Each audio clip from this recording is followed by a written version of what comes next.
Howdy, it's Mr. Rouse. We're here to teach you math. We're doing 8.4. Today, we are multiply a fraction or a mixed number by a whole number. Okay, and their example here in the book, I'm going to have 3 times 1 and 1/4. I would never actually do it the way they say to do it, and I'll explain why. They want you to change this into a mixed fraction and then multiply. I wouldn't do it that way because you're going to have an extra step. So what I would do is I'm going to multiply 3 by 1. What do I get? Good, I get 3. Okay. And then I'm going to multiply 3 by 1. What do I get? I get 3. Then what's my denominator? 4s. 3 and 3/4. That's it on those ones, okay? What they wanted you to do is take 3 and 1 and 1/4 and change that. So you would go for, you would do 1 times, no, what would you do? See, I can't even tell you, so it must not be important. You go 4 times 1 plus 1.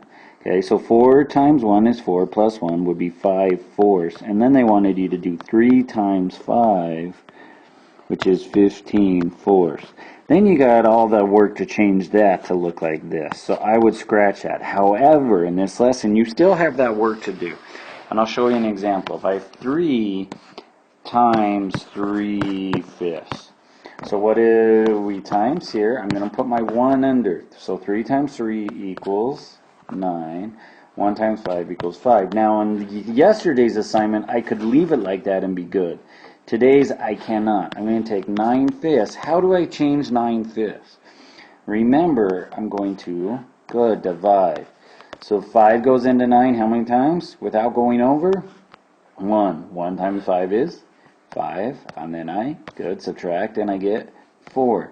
There's nothing over here to bring down, and 4 is smaller than my 5.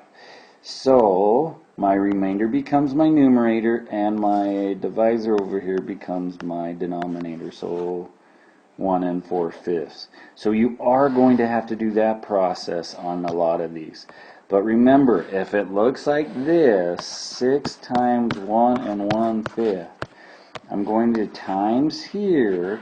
So 6 times 1 is 6. And then I'm going to do 6 times 1 is 6. And then I've got, just bring down my numerator. Now here drew a problem because it's bigger, so I would have to divide this out. But my bigger number is my dividend.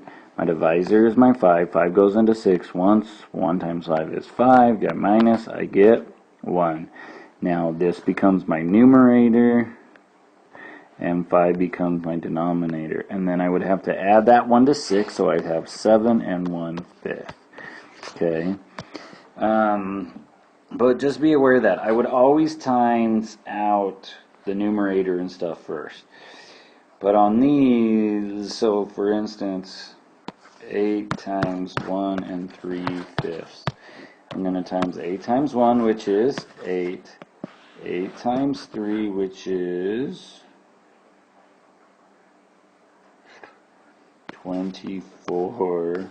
And then I'm going to go, and then I keep my denominator, but now I've got work to do because I've got to divide. So 24. 5 goes into 24 how many times? 5 times 4 is 20. I minus, I get 4. This becomes my numerator. The 5 becomes my denominator. So 4 and 4/5, I have to add that to my 8. So 8 plus 4 and 4/5. 8 plus 4 is 12, and then I have my 4/5. Okay, so that's pretty much what today's lesson is. If I have one that is just 2 times 2/3, it's just what I did the day before. So 2 times 2 is 4, 1 times 3 is 3, and then I just have to change it. So I've got, put 4 there, 3 here, 3 goes into 4 once, 1 times 3 is 3, and minus I get 1. This becomes my numerator, This becomes my denominator, so 1 1/3 is my answer. So that is today's lesson. It's Mr. Rouse teaching 8.4. If you have any questions or need help, contact me. Otherwise, tomorrow we will teach 8.5. Have a wonderful night.